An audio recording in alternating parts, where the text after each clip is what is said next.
A lot of times we've seen that Gambians are comfortable just being workers. And what we're saying is where our country is, we should not be that comfortable. There's a lot of work to be done. Facts. We can't afford to. We can't afford to. This is my opinion. You cannot come to a capitalist country and don't want to adopt capitalist mindset. Yeah. And then think that you can switch in between both. You don't always need to self-identify, I guess, with other nationalities to feel whole. So, the Gambian internet lit on fire. Yeah, they didn't take it lightly. So,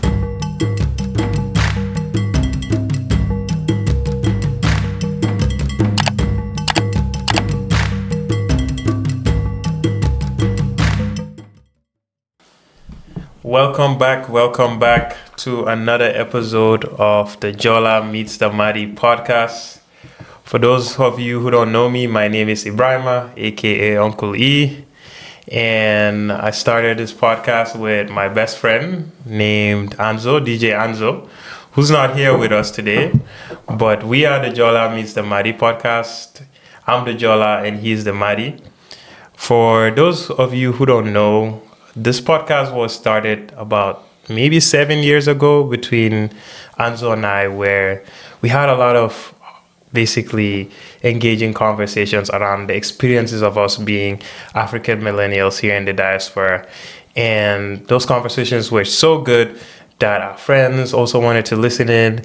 And then we decided that what would be the best way we could do it, and having an open forum, an open platform where we freely share our thoughts, our opinions for friends and family to listen to, was what started this podcast. So yeah, it's been 7 years since, and it's been a lot of fun. It's like our open journal where we openly talk about our experiences as we, like we say, canoe through these things called life. So if you've been a listener, especially from day one, appreciate you. And if you're new, we welcome you and welcome to our Bantaba. Now I have another repeated guest for us today, and we're still staying in Kanifing, as we say. We're still in Kanifing. Yes, sir. And Mr. MamGoree, welcome back to the pod. Yes, sir. Thank you. What you saying, fam? Man, a pleasure to be back. Yes. Didn't expect to be back so soon. Man, I had to call an audible. There was a SOS call. We're like, yo, we need you back real quick. No, that was good. Yes, sir. So, happy to be back. Yep. I think the last episode we had was great. It was engaging. Yes. And, it opened a can of worms that were needed to be opened. Yes. So I'll let you take it from there. No, definitely. Well, for those who don't know you or didn't get a chance to listen to our last episode, again, could you please let us know where you're really from? Definitely. Yes. So I'm Gambian, born and raised from, I say Kanifing, but really, I've been around Gambia a little bit, Kololi, Kotu, but mainly from Kanifing. So nice. I left Gambia at the age of around 20. Mm-hmm. Spent a couple of years after high school working in the banking sector while I was, still working simultaneously to, come to the U.S. to pursue an engineering degree. Mm-hmm. So, fortunately, I was able to make that transition from working in Gambia as a young professional to coming here to getting a degree in engineering and being part of the workforce as well too. So it's been quite a journey. Nice. Very lots of ups and downs. Yeah, that's how it is. So. That's how it is. Well, welcome back. So today we realized that based on our last conversation, there was a lot of context that was missing, and we thought it would be best to actually have a fair deep dive 100% on those conversations. And I think before we get into it, again, I just want to recap why we even had the last conversation. So as MamGoree mentioned, him and I have very similar experiences here in the United States, diaspora, not only as undergraduate engineering students to starting our corporate careers as engineers, and a lot of the obstacles we had to face here in the US, they were very relatable. And with that, our exposure to experiences living here in the US impacts how we view and see things. So having those shared common experiences that's why I invited MamGoree, where we wanted to talk about how our upbringing in the Gambia. We both went to school in Gambia, primary and high school, and now moved here. How our experiences shaped us once we got to the U.S. and realizing the next set of challenges we had to face. Definitely. So having, another Gambian brother like that was refreshing. So I was very excited because this podcast, we've invited many guests. I've invited many of our friends, and how we do this podcast is, me and Anzo, is if we want to hear an opinion of anyone else, we invite them and have a face-to-face. So MamGoree was invited, and our topic was why, as Gambian men or Gambia in general, we're behind as a nation. And it's not an opinion, it's actually statistical facts, which we'll deep dive into. But from our lived experiences, we have opinions on why we're behind as a nation. And we wanted to deep dive and have thesis statements in which we not really got a chance to really expand on, but for sure highlight why we would make those thesis statements and really deep dive into what are some of those underlying root symptoms that prevents us from our progress, because that's what we're seeking. How do we raise our bar at the highest level as Gambian men, set a standard in which between us, not that we can instill by, and having that open dialogue. We hope that if anyone listened to and related to it, that can also bring greater dialogue. Exactly. So without no further ado, we had a clip in which a statement was made that Gambian men are arguably the laziest. Keyword arguably. Keyword on arguably. Gambian men are arguably the laziest in West Africa. That was a thesis statement in which then the point was being made after that. It's due to a mindset issue, the lack of a growth mindset issue. Not a work ethic. There was not a work ethic. The point was... It was not for people that are hardworking. Yes. We're saying the mindsets that we have. Yes. The mindset. The mindset of once you work hard and attain the first level of comfort, you don't want to grow after that. And that's based on our lived experiences. 100%. But MamGoree, as we know, the Gambian internet lit on fire. They didn't take it lightly. So I asked you, it was interpreted as Gambian men are lazy. All Gambian are lazy. What are your thoughts? So good point. I'm glad we have this opportunity to deep dive, because again, that episode we didn't have enough time. It was a lot of topics we discussed. So of course the context we shared was that from a mindset standpoint, compared benchmarking against other West African countries, the Gambian is not performing, and specifically Gambian men are not performing at our max potential. That's really what it is. It's more, we have way more potential than we are currently utilizing. You could think of it that way. And some of the parallels we drew with back home is because, again, your mentality doesn't start from the U.S. You don't build that mentality here, right? You bring, as a diaspora, that's the foundation. You come here with a certain set of cultural ideals, sort of a certain perspective on life, and these are the things that shape who we are. However, having been here for a while and been exposed to other cultures around us in undergrad, in the corporate world, just even in businesses that we see around, local businesses, the Gambian man could do way more than what we're currently doing. That's basically what we're saying. If we get to a certain level and we feel like, oh, I'm good enough, I can take care of myself, I can maybe take care of my family a little bit, and we feel like this is enough. But the challenge here really is, if you go back home, you should realize that we are so far behind, and there's a lot more work to do, where contentment should not really be an option. It's not. You should really aim to maximize your potential, however which form that takes. Just try to keep growing. And we tend to lack that a lot here. And we've seen, and from our last episode, actually, we had mixed reactions. We had folks who agreed with the context, people who understood the context, agreed with it. And of course, there's another side where people who clipped portions of the video Gambian men are lazy. And then they just took off with it. So obviously, we are smart enough to not categorize every Gambian as lazy. That's not what we're talking about. No. We're not talking about the hardworking Gambian man who's waking up and feeding their family by doing difficult jobs in Gambia. We're not talking about that person. We're not talking about the person who's working a couple jobs trying to make ends meet. That's not who we're talking about. We're talking about the person who has gotten to a certain level of comfort and doesn't see the next step. Like, I'm working for, some sort of company, what could I do to get to the next level? Can I be director? Could I be a manager? A lot of times we've seen that Gambians are comfortable just being workers. And what we're saying is, where our country is, we should not be that comfortable. There's a lot of work to be done. Facts. We can't afford to. We can't afford to. Like, it's not sustainable for us to support our GDP by more than 30%. Gambia has one of the highest, if not the highest, remittance dependent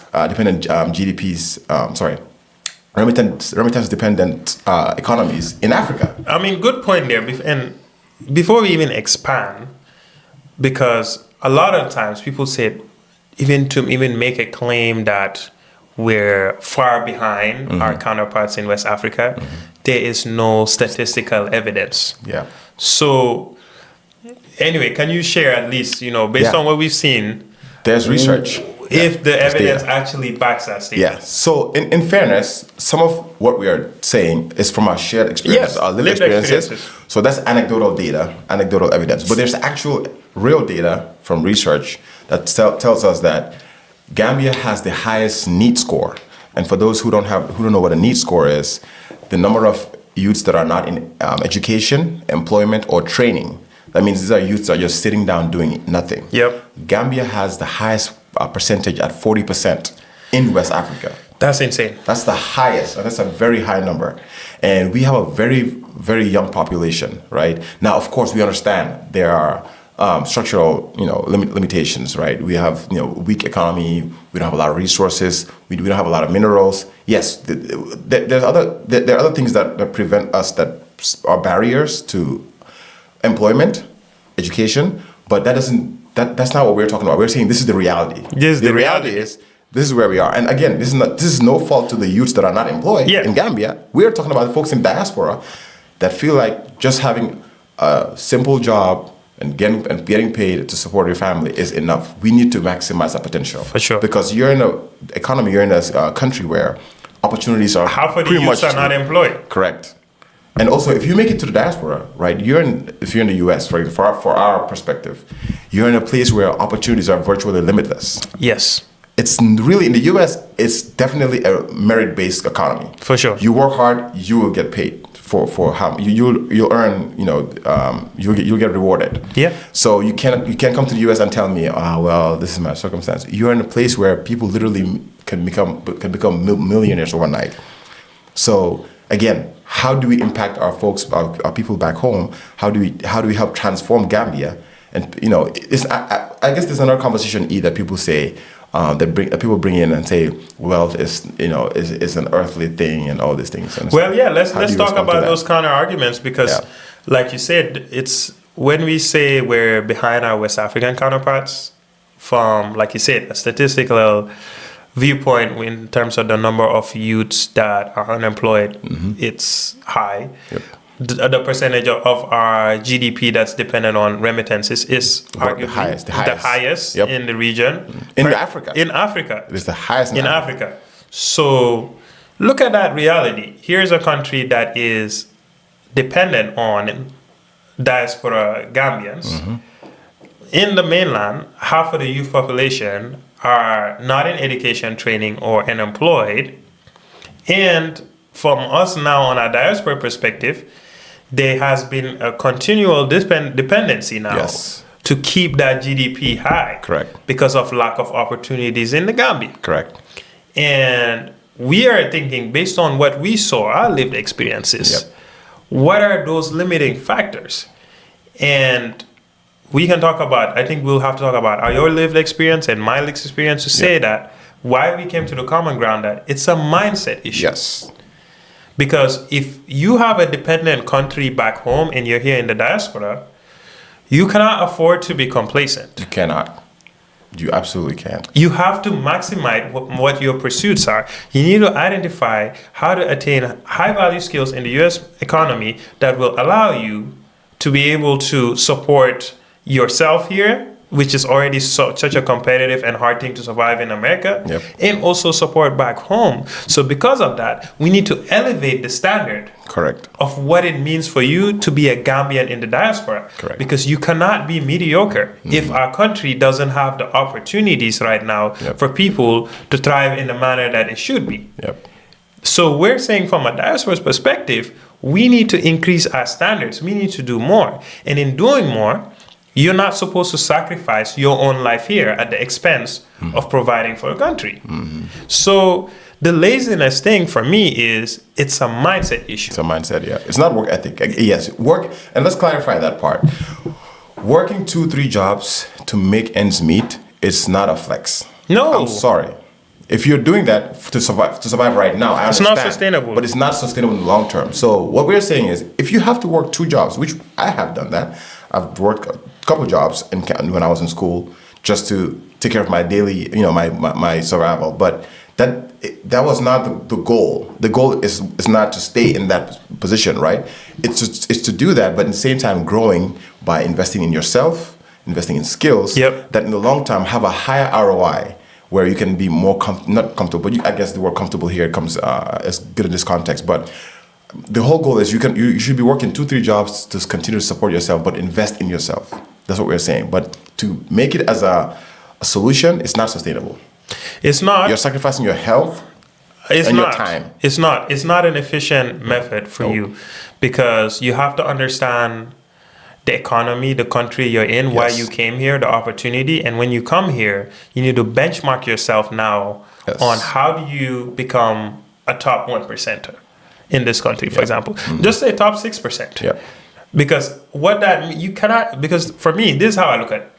The moment you have decided to leave the Gambia and come into the United States, and I'm only speaking for the United States because that's where we came. Yep. You came, what were the reasons why did you come to the United States? You wanted to be in a capitalist economy country 100%. that allows you to earn more than you could ever have In Gambia. right now in Gambia. 100%. That was your goal. Yeah. So the moment you're here, you have to understand what are the factors that allowed the US to be a country that can give you that opportunity. And what is America built on? It's built on taking risk. It's built on having vision. It's built on really being competitive. 100%. Maximizing every single pursuit. It's a capitalist country. So you cannot come to and this is my opinion, you cannot come to a capitalist country and don't want to adopt capitalist mindset. Yeah. And then think that you can switch in between both. It's contradictory. It's contradictory. Yeah, it's contradictory. So that take doesn't to me that angle. So doesn't if make we're sense, saying, hey, you just because now you have a job, you're working 2-3 jobs, you can pay your bills, you can send money back home, halas. No, this is not what America is built on. No. America cost of living is increasing every year. Yep. Inflation is getting every year. What skills are you having? It's not going to be sustainable, and that's just for anyone who lives here. Correct. But you now have the support back. the support back home. Yeah. And now you want to have your own family, for example, here. So you now have to live at a higher expectations in terms of what your output has to be here in this country. And we're saying, based on our lived experiences, just working hard 2-3 jobs is actually not the solution. It's not the solution. And also there are lots of examples in this country that tell you that there's not one way to make it. Exactly. So sometimes, again, you have to learn how to not see excuses, and that's a mindset shift. That's a mindset shift. It's very difficult to explain these things. You have tons of examples. CEOs who never graduated college. Yes. Founders of Facebook, Meta. Big. Founders of Microsoft. Yes. The biggest founders in the world did not finish college. So when you come to the US, again, getting skills is not about just the traditional way of going to school, of getting education. Right, you can be an entrepreneur. You can just learn from other people. Just even networking. We have that issue. We don't even love to network. Because it's outside our comfort zone. Yes. So, and this is what we're saying. Being in the U.S. and understanding what are the paths of success for you is directly being in an uncomfortable situation. 100%. Getting outside of your comfort zone based on what we were kind of raised to be. Yeah. So you're now in a country where you have to you have to go and network. You have to put yourself out there. You have to be consistent. You have to go and find ways to build skills. No, not one way to skin the cat, but largely you have to go and attain a higher education degree. Or you that's the most proven path. That's the most proven path. And even now we're seeing Americans are struggling even with that. So it's extremely competitive here. Exactly. And the other option is that you can work jobs and earn a living and pay back. But we're saying the growth mindset is realizing this is a short-term solution. You need to understand long-term what are the paths that you need to build, and these are based on our experiences. So if you haven't lived those experiences and we're here sharing it, you can't tell me my experience is not true. No, you can't. So these are experiences we've lived. These things. This is true. The context is missing. It's missing. And now that's why I want to segue us. I think for people to really understand, because again, this is just, I'm only doing this because, to be honest, like we actually just have a love for our country. That's really what and we it don't is. want people to get the wrong impression on what we're talking about. Because you don't owe anyone an explanation of your lived experiences. True. So if last episode, I say based on my lived experiences, from a mindset perspective, we're not hungrier than our counterparts, and you tell me that's not true, have you lived my experience? No. So if you haven't lived my experience, how can you deny or tell me I'm ignorant to highlight my lived experiences? So that is a whole thing that, that's the whole premise. It's the whole premise of it. But for the sake of this, I think people need to understand what our lived experiences are and why we're saying the things we're saying. Because I think maybe it's how we're speaking English, maybe nekundilaka or nekundilaka English, like maybe how they expected to it. There's a perception that one, we're not Gambian. Two, we're not Gambian enough. Three, we're privileged. So I just wanted to get your thoughts there when you think now differently, sound differently, are having opinions that are not common to now the average or what would be deemed average. You're deemed privileged, entitled, and out of touch. So can you please share your experience? If someone looks at you, here's how you're thinking and thinks, this guy's not Gambian. This guy, he doesn't know what he's saying. So yes, please. No, good point, man. That's a really good point. That's a very tough part too, I think. But wanting to really share information that's beneficial to maybe a set of maybe your people, but then it being interpreted the wrong way. It's difficult because it's more like how they say and this is analogy. That's just an analogy, but they say if you want to be great, stand on the shoulders of giants. Right? I think as a culture we don't promote that. It's inherent in our culture. Like, we don't encourage even asking for help the right way, like asking questions or to better ourselves. So I think that's also part of the thing where there's an inferiority complex sometimes. And I'm Gambian. I'm pretty much very really Gambian. Based on what I'm hearing. You know what I mean? Like, I still love some guys. I still the same guy. It's it's more like when we go back home again, we realize hey, there's a lot of changes that need to happen. People talk about it all the time. It's not just us. Gambians talk about it all the time. How do we make that change happen? That's really the discussion, right? So for me, when people say you're privileged, let me just make this very easy, to explain. Being able to afford a ticket to get out of Gambia is not privilege. The biggest barrier for a lot of young Gambians leaving Gambia, it's not the cost of leaving Gambia. It's really immigration laws, pathway to legal status and stuff like that, right? So a lot of times the barrier is getting a visa.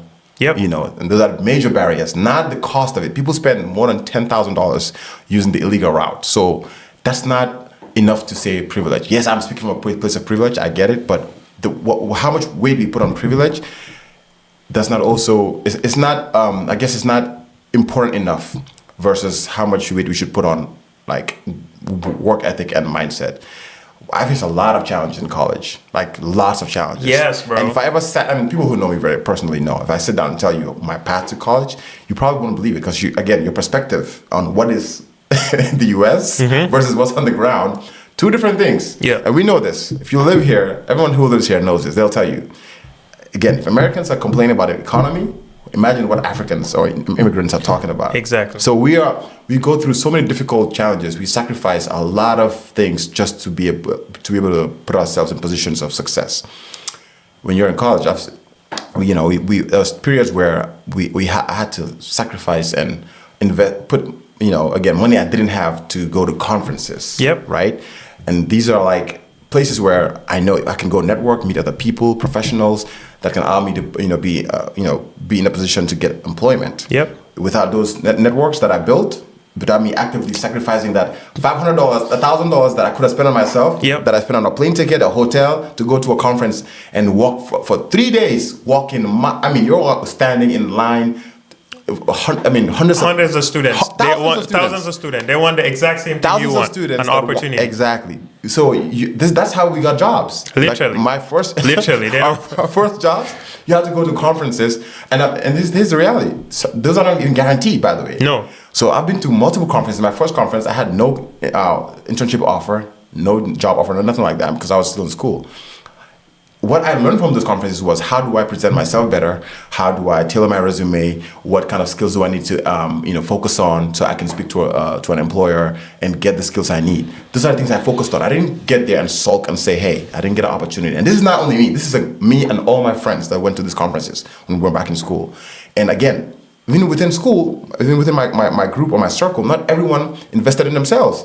And you can tell the clear difference between the students that invested in themselves back in college versus the folks that didn't.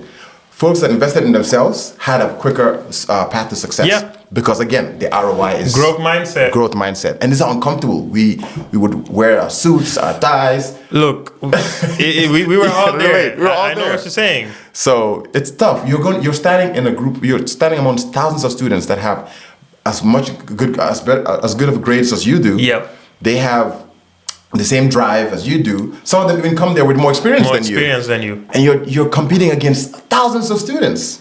And it just takes one person to say, I think you're good enough, I'm gonna give you an offer.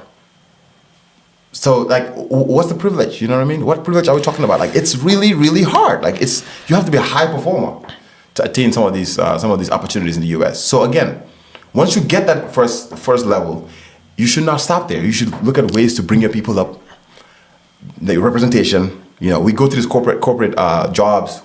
You're the only black person in a room. Yeah, let's not even talk about Gambian. You're just the only black person in there. So it's difficult. So you can share your. But I mean, you're preaching to the choir. That's why we had this conversation because of related experiences. But like for me, I have seen it like personally. Like when I share my opinions, the reason why I don't largely speak on my perspective as my lived experiences as a Gambian man and how it's changed so much because of my exposure to realize that there are other benchmarks that if I now compare it to me back home, I was far below, we're far behind. Whenever I felt like I can voice that in, say, places where I don't feel like the person will relate to me, I get labeled quickly as you're privileged, you're entitled. 100%. And they're going to bring up your family and make it seem like you got what you earned because of simply your family or who they are. Like, I've gone over it. It doesn't it means nothing to me. But let's just talk about a privileged Gambian and what that is. Because it's an easy cop-out, in my opinion, to label someone who thinks differently from you, who's had experiences different from you that a lot of times I couldn't control. And because of those experiences, his viewpoints and how he sees things differ from you. And instead of maybe embracing or trying to understand their perspective, you quickly label them as they're privileged or entitled. I didn't control where the opportunities I had. Like, yes, was I grateful to be born here and grow up coming summers to the US, gave me exposures to life here and back home that, yes, I understand. The average Gambian didn't have those opportunities. The average Gambian didn't have the opportunity to maybe go to the private schools we went to. And because of that, yes, you could say there's a level of privilege. There's a level of privilege there, but to accuse me of my childhood that I didn't control, you're privileged and entitled, you had that. When my dad's from Bansang, my dad's been the longest serving civil servant in Gambian history. Like I grew up seeing Gambian history directly through his lens. Like he was commissioner in Kerowan and Mansakongo. Right. Like 10 years there as kids. Like I was there in Kanifing. I was there walking the streets with you. We were playing football every day. Light went off just like with us, just like same you do. Same thing, Mansakongo see one door, just like you did. This it's important to share these perspectives. So I think because it's easy when you hear like how I'm speaking now. I'm not Gambian. It's very. Kira ute man, kira fiyaga, or it's easy, and then you dismiss lived experiences that could give you the perspective, like you mentioned. 100%. Because we can never have this conversation if you're looking at me as privileged or entitled. Nope. Because you're now no longer looking at me as an equal. You're no longer looking at me as this guy who's just like me. He grew up in Gambia just like me. I went to primary school just like you. I went to high school in Gambia just like you. 100%. Yes, I had certain exposures that changed my viewpoints. Like I had the opportunity to come here at 16 years old to like and 17 to start college and undergraduate. Like I understand that, but there was nothing guaranteed. No, it's not guaranteed. Did my parents never? Did my parents take SAT for me? No. Did my dad's privilege give me SAT? Right. I was there studying my ass off, my butt off for SAT. Good point. Took it twice. Took the SAT for the first time, and for me, who took academics with pride, thought that I was the best, one of the best students in my high school, and graduated. I came to the U.S. and had the reality check that I was an average student per U.S. standards. 100%. This is the primary private school education in Gambia. We have a long way to go. That was the first reality check. Benchmarks that I had at 16 years old. My brother remembers when I took the SAT and how devastated I was, and how to realize, look, I could just say, well, it's the schools here in Gambia, they didn't prepare me for SAT. This is the education I had. My brother looked at me and said, you work your butt off again and try and get what you want. 100%. Because you want to go to college and be an engineer or space engineer. I worked my butt off again and did that. Where's the privilege in that? It's Where's the entitlement in that? Where's the entitlement in sending application essays? Where's the entitlement in going through interviews, trying to get those chances? Where's the entitlement in what it takes, like you said, for us not only to have an undergraduate engineering degree, but to make sure we secure our employment just to get us started 100%. As young adults in the country. And you're competing again. Guess you know what wasn't there? I didn't have a lot of benchmarks. I didn't have a lot of benchmarks. Like the reality is, even for me at 17 years old and going through our undergraduate college campus and now meeting Nigerian friends. Kenyan friends. Let's talk about Ghanaian it. friends. Let's talk about it. I realized how far behind I was. 100%. By 16 years old, they can cook, they can clean, they had been living in boarding schools. That I'm coming from Gambia, I had never even washed a plate. Yes, you can say, yes, that's a privileged viewpoint because maybe that's not the reality for most. But take away even the opportunities with them. When I benchmark myself to them, I realized that even with their drive and determination and where they were at 16, 17, I realized I had to step up. That's and that was a reality check. Did you face that? 100%. That's reality for almost every Gambian. If you say otherwise, it's not true. So, like the average West African or other African, so to speak, is the drive is on average is higher. Like that's just how it is. Like in college, like the things I saw my Nigerian friends do to just succeed were far beyond next level. So I can give an example, right? I remember for my first internship, the first company I worked for. I had a friend who was also looking for an internship, and he didn't have one. He realized, man, time is ticking. I need to get one. He used to drive. I'm not making this up. Almost every week to that company, literally coming to them to ask them for an internship. He did that for almost a month or two, and then they had no choice but to offer him the job. They're like, we have never seen anyone this determined. And that's not something I would have done. We wouldn't have. We Right? wouldn't have. Right. That's not something I we would have wouldn't done. have. We don't have any perspective. Yes. From our fellow Gambian when we were at that time to say, go and do that. That's what you need to do. Every other week he would drive to the office, come knock on the door. They knew him, and he was like, hey, you guys have my resume. Do you have an opportunity? Do you have opportunity? Every week he did that consistently. But that's what it takes. That's the growth mindset. And what we're talking about here is even when we came here, the so-called privileged ones with the opportunities, is we realized that we were even behind the benchmark to our peers. And yes, once you know that, instead of letting your pride get in the way, you try and understand what their mindset is and what it takes for you to get to the next level. Yes. And that's what we're saying is the core foundation of being in the US is to have a continual growth mindset, because you cannot be satisfied. You have to keep pushing. You have to keep finding ways to go to the next level, because those are the principles, like you mentioned, that I had to come here. I learned it from African Americans. I learned it. I was lucky enough to have big brothers who gave me foundationals, but you can get all the tools, but you have to go and do it. I had to learn that here you have to maintain eye contact. You have to be confident. You have to look at how you dress. You can't let your hair just be looking crazy. You can't have, like it or not, locks and all these things, because they're going to stereotype you. You're now in a country where the black man has stereotypes. You have to understand the historical context. You're fighting against all these different things that you're not prepared for in Gambia. You're not even prepared for in Gambia. That you don't have to deal with. That's the key part. It's like you're not prepared for all these things. So that's what I'm saying. But this is what we have. Punctuality. You have to be on time. You will get fired. You will get fired right away. Like Gambians will tell you here, if you're late to your job, you're gone. You're gonna get fired. That doesn't happen in Gambia. Because they're standards. They're standards. They're standards. So they're standards that we experience, that we even realize they didn't exist back home. No, they don't. But we have to. And again, sorry not to cut you off there. Again, these things. So these are things that we brought with us. So we're saying, listen, as a young kid, I never thought, let me go work a summer job to make money. I just looked at my parents. Kids in the U.S. work at 16. They'll go find a job, down the street. That's paying them minimum wage, right?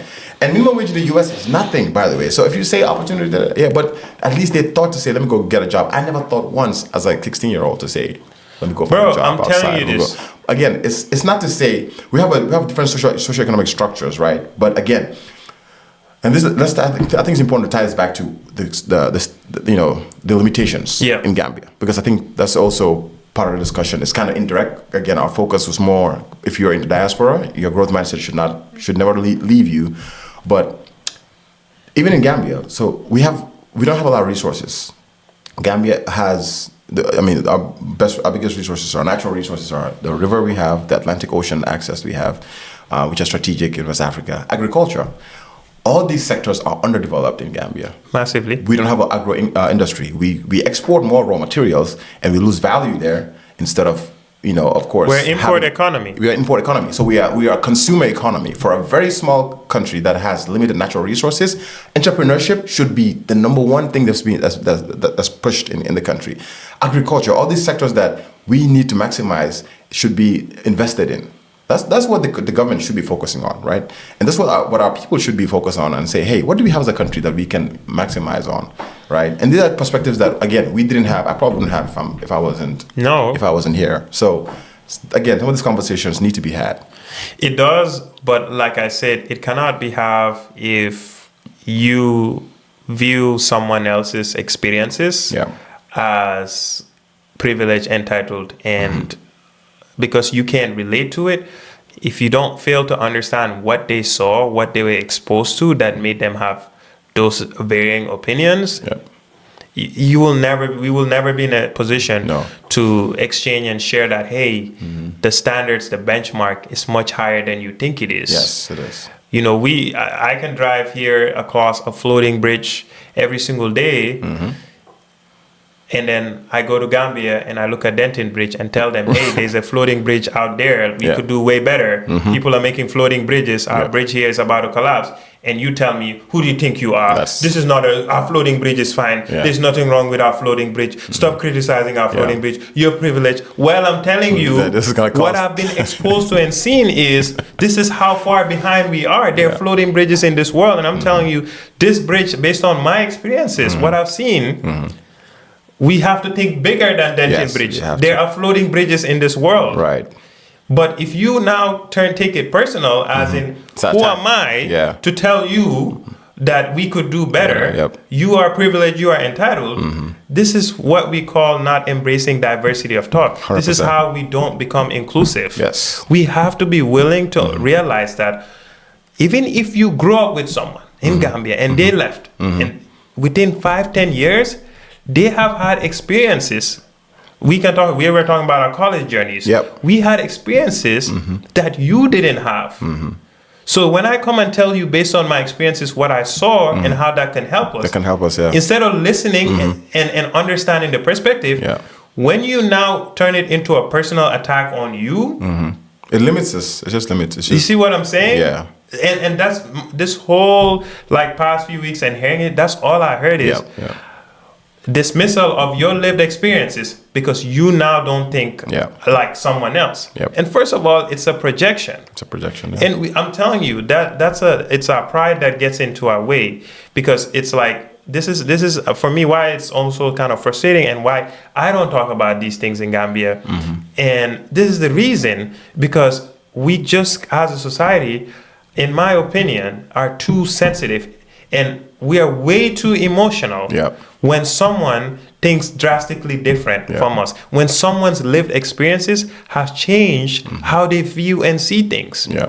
You have to try and understand where they're coming from, because you didn't live that experience, like we said. Doesn't mean it's not true. You didn't live. What we're talking about going through NSB conference, trying to get an internship, getting our first internship, trying to get a job offer, applying to hundreds of jobs, thousands of getting jobs, opportunities. If you didn't live that, you can't dismiss it.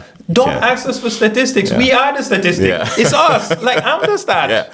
When I'm telling you at 19, this is what it took for me to get an internship at the biggest aerospace company. This is what it made for me at 20. And if someone wants that path, you don't look at them and say you're privileged, you're entitled. That's why it's because of your parents, your family that had it. How about you try and understand, what did you see? We have that problem. I think we have the problem. We have a problem to accept. We need to learn from some. But this is a huge issue, bro. We have an issue. Take away the whole conversation, Gambian are lazy, and that's not what's really our point, as we said, and all of those things. The thing is, I always say is inclusivity and acceptance when it comes to diversity of thought. It's important. This is the reason why in the diaspora, I would say there are about 30% Gambians in the diaspora that have completely disconnected from Gambians. 100%. They don't want to do anything with Gambians. They don't want to associate with Gambians. And people think that, key dafa tek daf ñu tane, kii moom fàtte ñu xamul ñu blah blah blah. It's because you guys are not willing to be acceptant. We are not an inclusive society. We're not willing to accept someone who has maybe a different viewpoint from us. Maybe they live differently. I mean, we hear it all the time. But this is the problem. Even in Washington, I hear we see it in Washington. Hear people say, I don't hang out with the Gambians. Because that's what happens. I don't hang out with the Gambians. Do you blame them?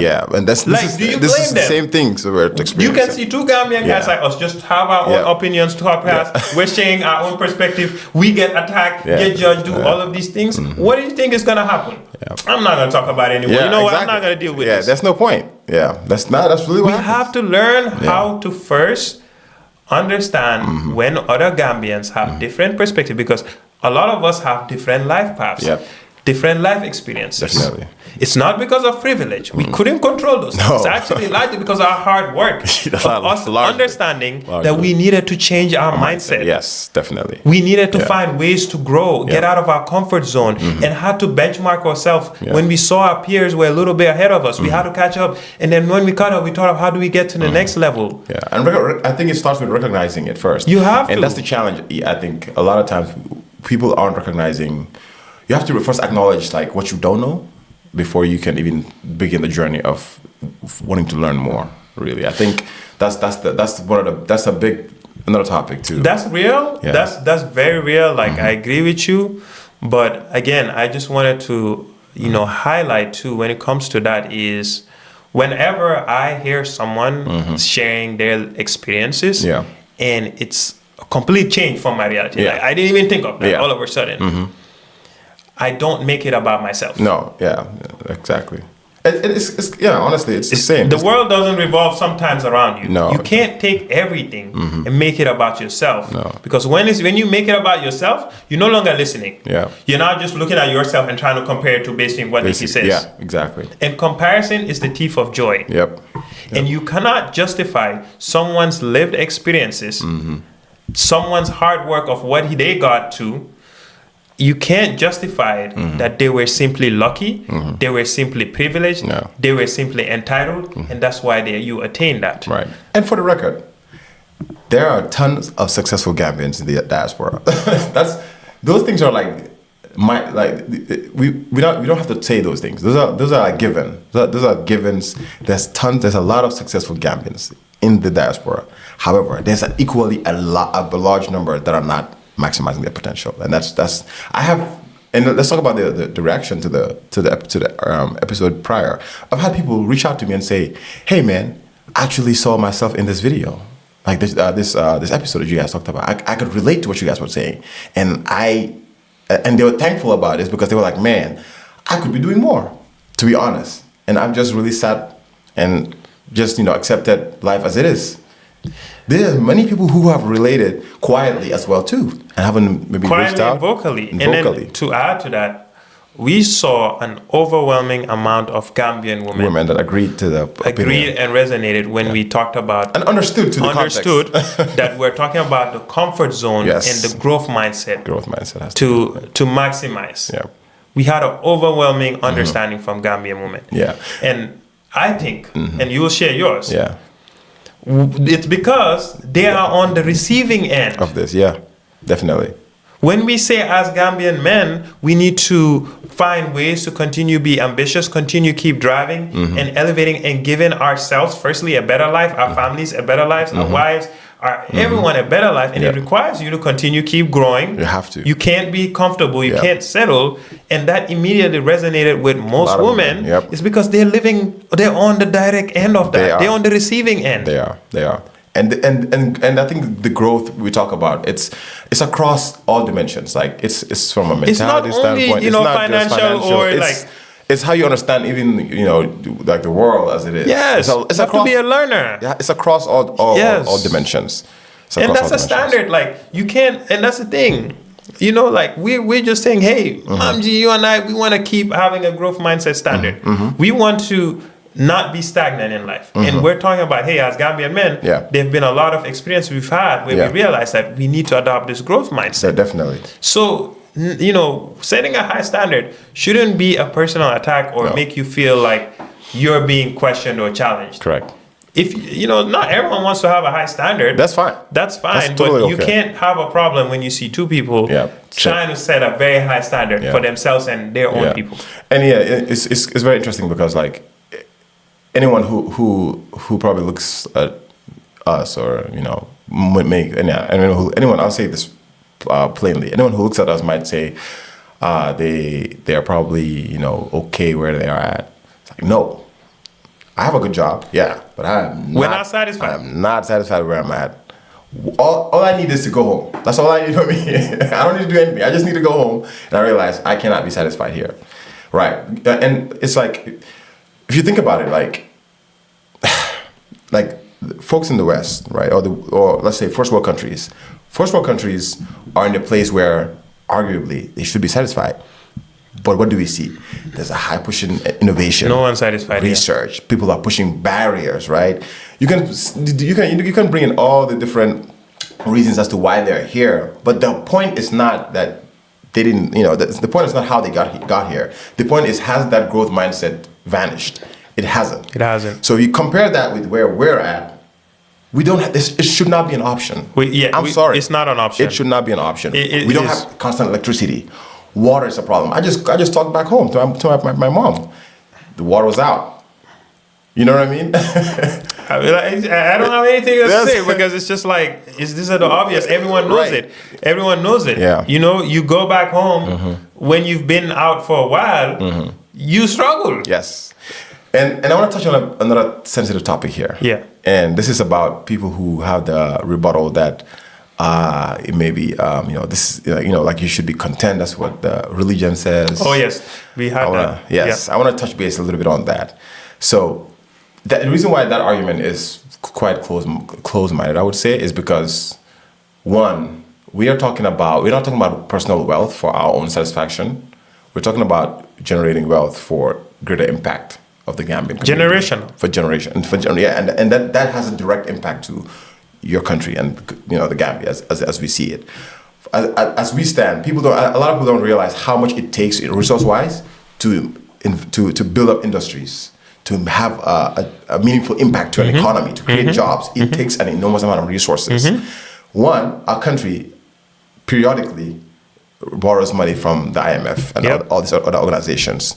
So we don't have the resources. So if I say you should work on generating generational wealth, it's because it's directly going to affect the country. You can actually help with resources. You can actually use money and send money to start up, training programs, schools, whatever it is you can invest in. You can actually invest in Gambia. Let's put it that way. So that's a terrible argument. And secondly, when you say religion, like people use the religion a lot. Yeah, like be content with this life, don't change. Yeah. Saudi, which is where Islam comes from, generates 10 to 20 billion every year from Hajj. That's 7% of Saudi's GDP. 7%. 7% of Saudi's GDP comes from Hajj directly. And another piece of that is before Saudi discovered oil in the early 1930s, a large percentage of their GDP, maybe more than 50%, came from Hajj. So everyone going to Hajj to fulfill their religious obligations were directly contributing to the economy of Saudi. That allowed it to grow. That allowed Saudi to grow. And be where they are today. Exactly. Because Saudi used to be a poor country. Yes. Look at the whole Arabian Peninsula, UAE. Once they discovered oil. And what happened? They industrialized. They became capitalists. Exactly. And they were able to grow, and their people became wealthy. Exactly. So prior to discovering oil, that was the main source of income for the government of Saudi. It's a double standard. So you cannot now look at that and say Saudi is the Mecca. Yes. But you should not pursue getting wealth. Saudi had a growth mindset. They had a growth mindset. And found ways to create generational wealth for their citizens. And invested in oil exploration. 100%. And then now, look at even the UAE. So we can't then say that. The moment you have come to the US, you have now realized that you are now in a capitalist system. It's unfortunate. And I hear the riba conversation. People say interest... It's unfortunately our livelihoods are built off of interest. This is what the country is built on. The diaspora, the GDP, our contribution to the country from the diaspora is built on interest. Literally. So whatever you're consuming riba. You're consuming interest. One way or the you're other. complicating things now for yourself. You're complicating for yourself. When you borrow money from when the government borrows money from the IMF, there's interest payments. Exactly. So again, when you say all these things about interest, you should be aware of where it is coming from. Again, the world has changed. The world has changed. Back to uncomfortable truths. Yes. And then now the next part was investing in homes back. Yes. Where I think a lot of the perception was that we're saying we shouldn't invest. We shouldn't build homes. We shouldn't support our families by building homes for them. That was not investing the context. in Gambia is a bad, you shouldn't do it. Especially, it's not, we can't say that we love our country, want to help our country, and then say we shouldn't buy or build homes. We shouldn't invest back in Gambia. And I thought that was taken massively out of context. Terribly out of context. And I think this gives us a chance to offer that. Yep, sure. And for me, at least, what I was at least saying firstly here is I want to invest in Gambia more than anyone. I want that. I want give me a Fajara, waterfront home. Seaview. Seaview. If I want all the apartments. I don't want to be in the US forever. My dream is to be able to be half and half, Gambia and US. I love Gambia. I would love to own as many properties in Gambia as possible. But what I was saying is, from a diaspora's perspective and experiences and what I've seen is, you have to secure your financial independence and security here in the US first before investing heavily back home. So I was mentioning strictly from a diaspora perspective. If you have a family and kids and maybe they're not going to the best schools, maybe the kids are looking to take student loans. Even if you're not believing in investment accounts for them, you're investing in maybe summer camps where they can go to coding boot camps or any personal development. Yeah. You're not doing those things. Your own life personally, you are not giving yourself a great quality of life. Yeah. You're maybe home one full day a week. All the other days you're double, triple shifting. Yeah. So you don't have your whole life is working. Your kids are not having the best opportunities. Yeah. But you're investing heavily in building homes that you're not even going to live in. You're building homes so that people can see that you built this back home. Yeah. If that's what you're doing. That is a vanity project. That's what I said. Building that home is not an investment. It's a vanity project. It's for, if you're in the diaspora here and you haven't secured your financial independence, you've not given yourself a better quality of life, your family's a better quality of life, and you're not be able to go and live in Gambia right now, why are you building a home so that people can think or say you built that and you don't even live there?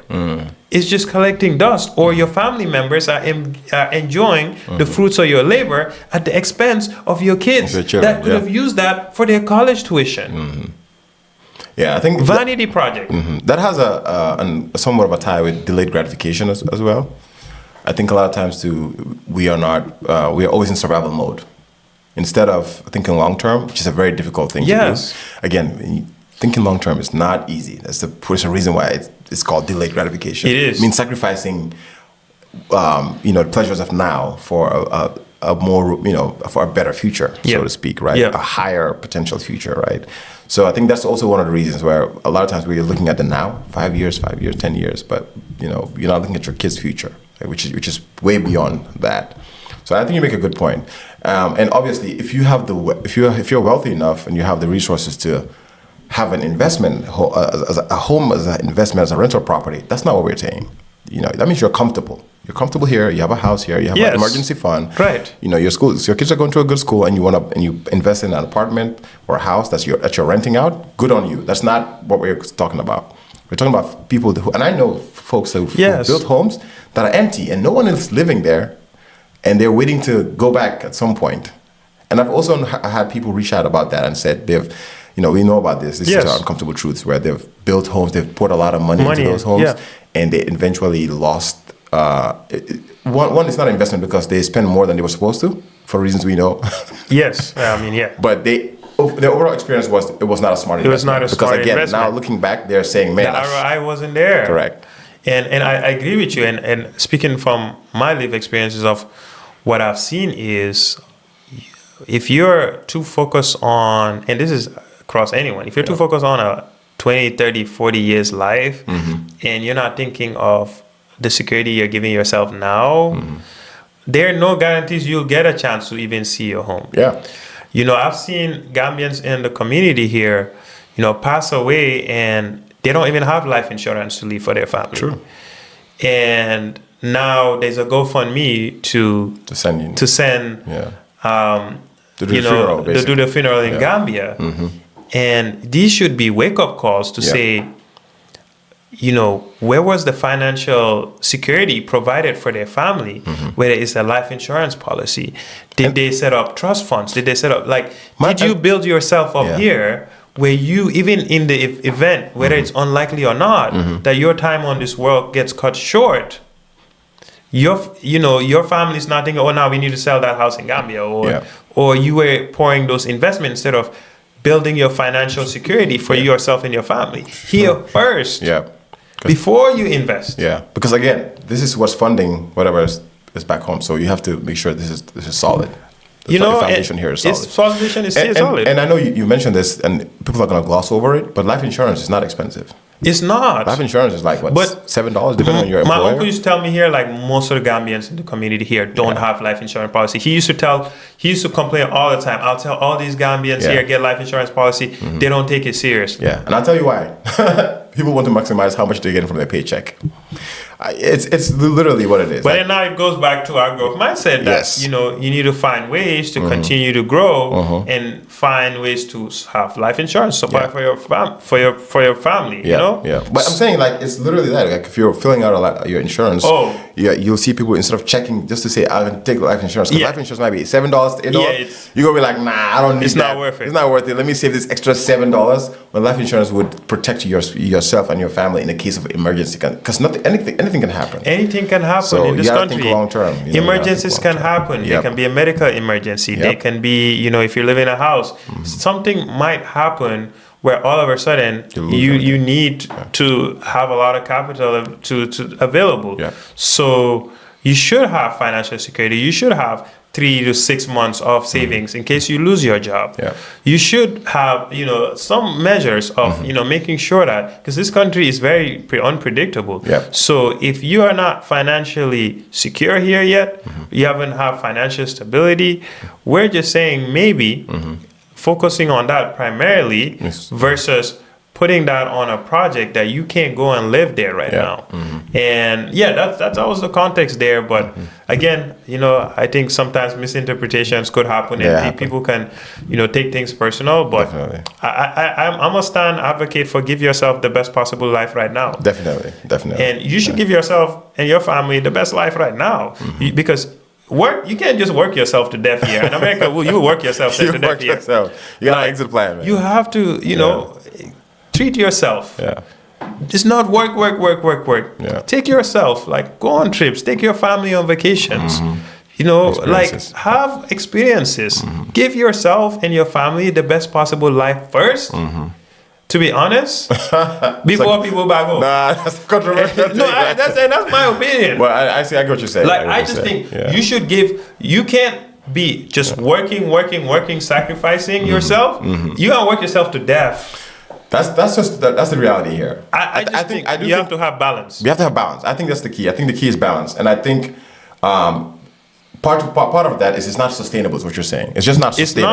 It's not. So it's it goes back to the conversation, and again, I know Gambian business owners who've made it in Gambia, are successful, never left Gambia. So it's not like we're not. Of course, it's possible.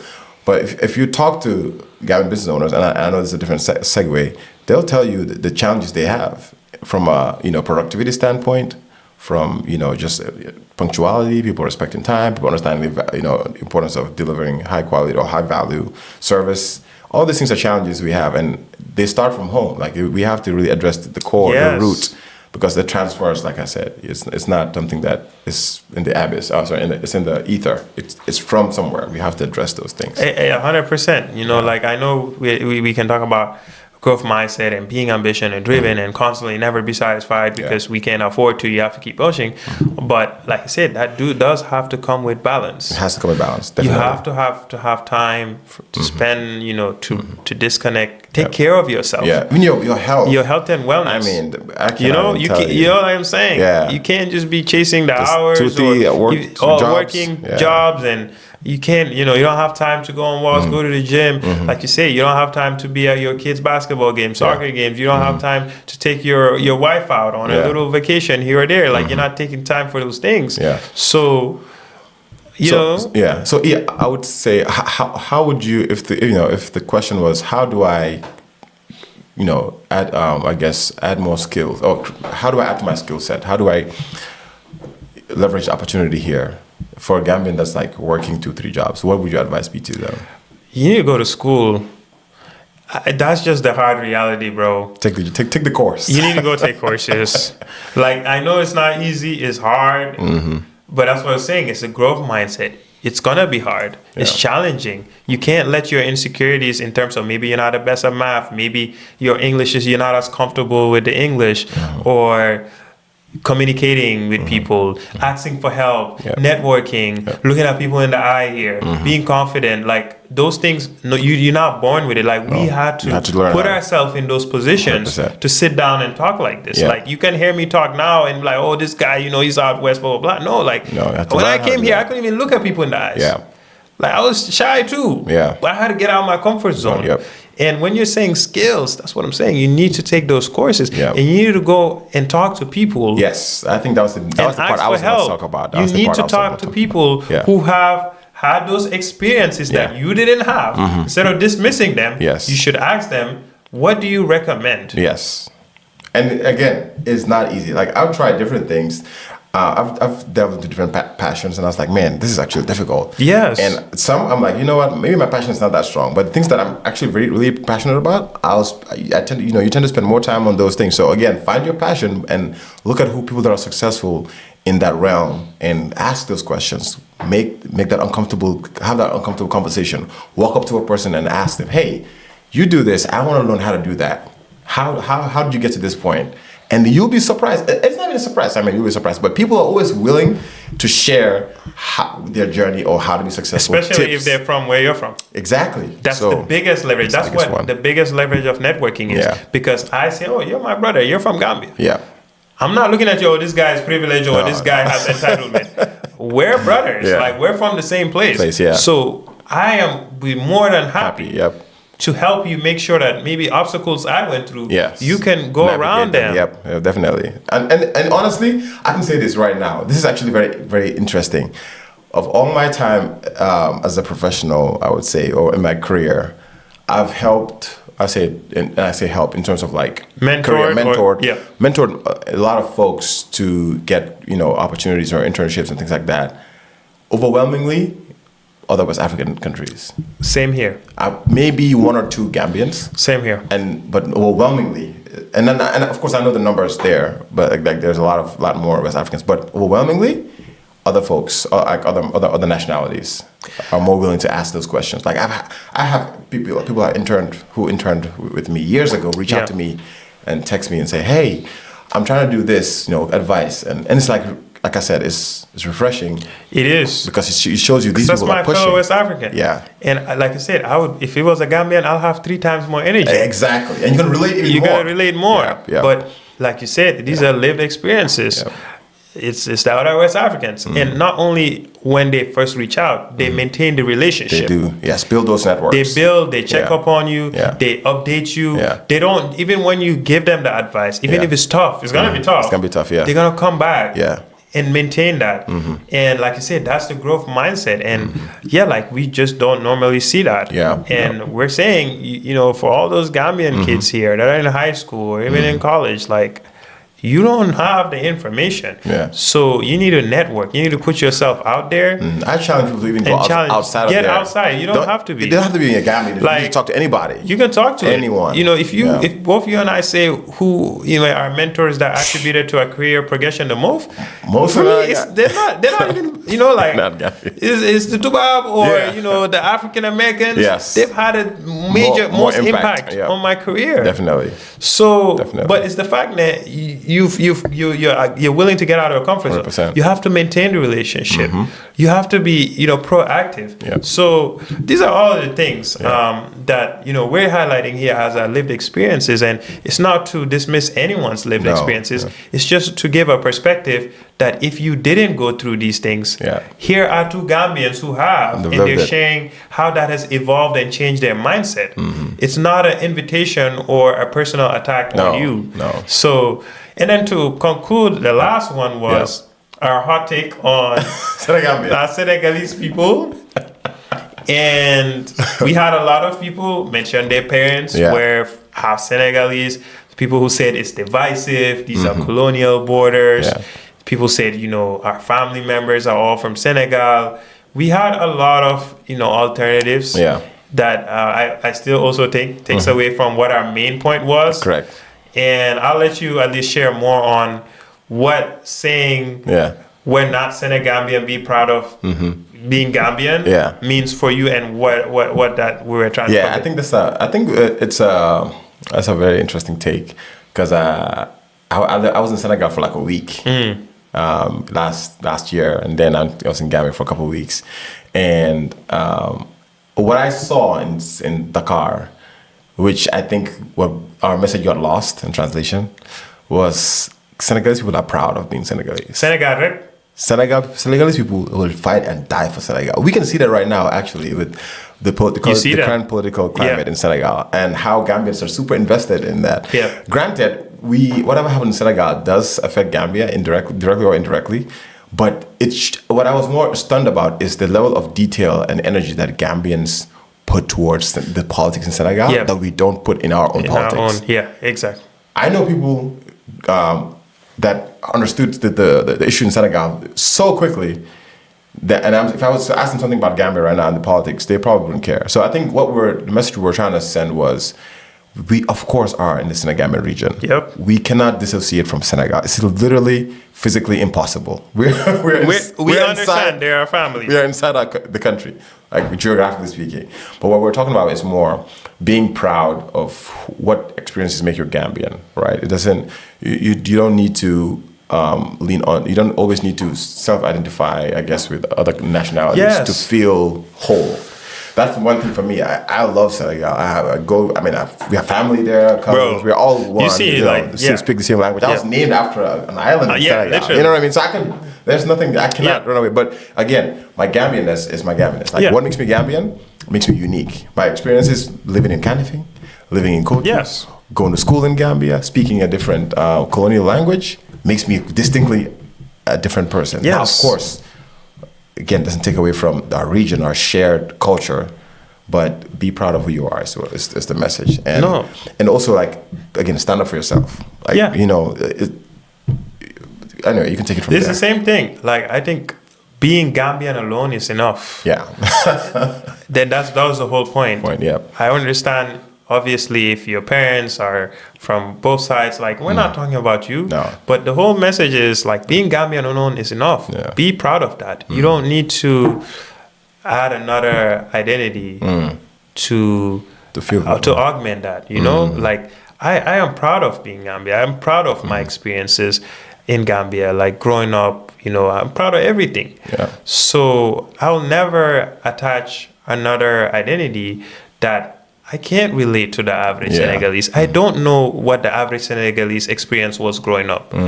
So for me to then say I'm Senegambian, that's what I'm saying. Yeah. Being Gambian is enough for me. Enough, yeah. And that was the main message. It's we have to be proud of where we're from, be deeply invested, because that's our experiences. Yep. So it's not a divisive thing. We understand these are all colonial borders. Again, people are just probably tuning into our podcast first, but this is a Pan-African podcast. We're very anti-colonialist here. Definitely. African liberation. Really. Yeah, exactly. That's so really peace and Pan-Africanism. Yeah. So that's just what I meant to say here. Was being Gambian is enough.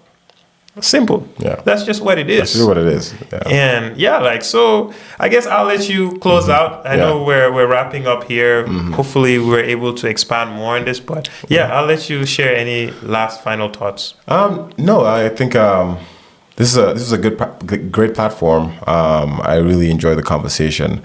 And again, some of the topics we're discussing apply to folks who, they apply to some folks, and if it doesn't apply to you, don't take it personal, right? This is just an edutainment. Yeah, that's what we do. It's really trying to just share opinions, perspectives that could help somebody maybe learn from something that we're saying, and maybe that could help them in ways that we hope that are for the better. But other than that, again, we are all African, right? So what our continent has gone through is a lot. So yes, we cannot just sit and kind of harbor some of these opinions, knowing that it could help maybe change people's lives or thoughts. So I think that's really the point of some of this conversation. So wise words. To just echo your sentiments here, I think for me, two things become glaring. Yeah. I've had this podcast with my best friend for 7-8 years, and I've never talked about Gambian issues. For good reason. For good reason. I think now I know why I did it. And this is not to, again, say that, I'm better than my people or I just don't want to be associated with. I love Gambians more than anyone in this world, quite frankly. And I love my Gambian identity, and I'm proud of it. I'm proud of being a Jola more than anything. So, but what I always say is, and have seen based on my experiences, is there are so many Gambians who have completely walked away from our community because we're not inclusive.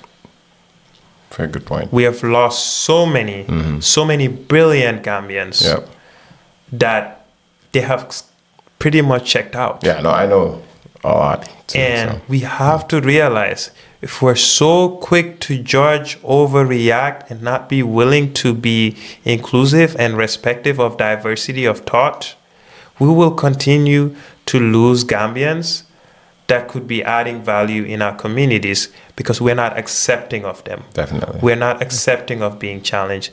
We're not accepting of being in uncomfortable situations. We're not accepting of a standard that we can instill on ourselves, saying we can do better. Yep. And, it becomes glaring. It's going to keep happening. Not everyone thinks like us. Some of us have different orientation. Like, we have to be inclusive. Yep. You cannot be. That's what the countries we're migrating to were built from. Yep. This country is great, and we all coming here for economic reasons, for a better life, because they were willing to be inclusive of anyone. Exactly. That's the fundamental. So just again, a lot of the things, if you think about them, very contradictory. So when you start adopting those, and that allows us to grow, and we try to tell you, hey, this is how you grow here. Embrace it. Yes, embrace it. Or even if you don't want to embrace it, respect it. Yes. So those are the things I always want to harp on. And then the last thing I would say is, us growing up in Gambia for 22 years of our life, we saw our parents, whispering in our living rooms, where good point. Freedom of speech, it was non-existent. 22 years. Yes. My experience growing up, freedom of speech in Gambia didn't exist. Doesn't exist. Yeah, didn't exist. Yeah. Didn't exist. Yeah, it's a good point to make. I think we've been traumatized where when you see people speaking freely, it's uncomfortable. Yeah, it's uncomfortable. It's uncommon. Yeah. Oh, those are living room conversations. They shouldn't be talked outside. And I think that is PTSD. It is. That we need to go away from. Yes. Speak freely. Speak your mind freely. Yeah. Obviously, we never meant to disrespect anyone. Of course. Yeah. We never meant to generalize as, all that. Yeah. But even then, even if we said Gambian men are lazy, you have to be able to embrace what freedom of speech is. Yeah. Because you have to remember, for 22 years. Yeah, we lived literally on a... Yes. Yeah. You were scared that someone will come and take you for voicing your opinion. That's right. This is ironic. It's very ironic. When now freedom of speech is being applied in a manner that might be drastic. We get attacked. Yeah, but it's good to engage in discourse. It is engaging, and we just wanted to share the perspective to 100%. Hopefully lead to positive dialogue. And personally, me, if I don't know you, I didn't invite you to come talk to my podcast. No disrespect, I don't really value your opinion.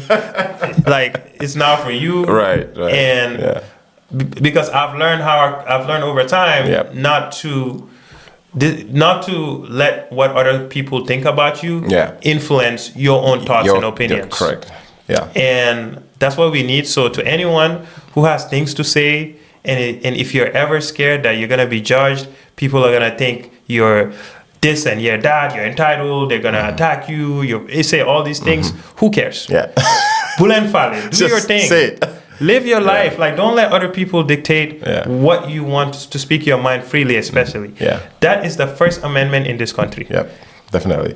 And honestly, and to that point, I want to say just really, I'm thankful for some of the people that have been actually engaging in thoughtful, intellectual discourse. We appreciate it. Because that was a goal, to spark the conversation. Yes. That was literally the goal, is to spark these conversations, because it's the uncomfortable conversations that our people do not like to have. We don't like to have it. So shout out to all those people that have those conversations. Shout out to our Gambian women. Yeah. They get the major shout out. Shout out to y'all. Shout out. But this was great. I hope we offer this context. Personally, I won't be talking about Gambia issues anytime soon. But if you watched till, I know this was a much longer episode. We had a lot to cover. Yeah. But again, we really appreciate it. And we appreciate your messages. Whether you agree or disagree with us, that's fine. That's fine. I'm with problem. Why man Gambian la come here? Right, for real. Bulma hole like come key. So exactly. No, definitely. So just want you to know that we have nothing but love for our people. Absolutely. And yeah, like thank you for listening in. And yeah, we'll be back again with more episodes on the Jala Mari podcast. Peace. Peace. Nice.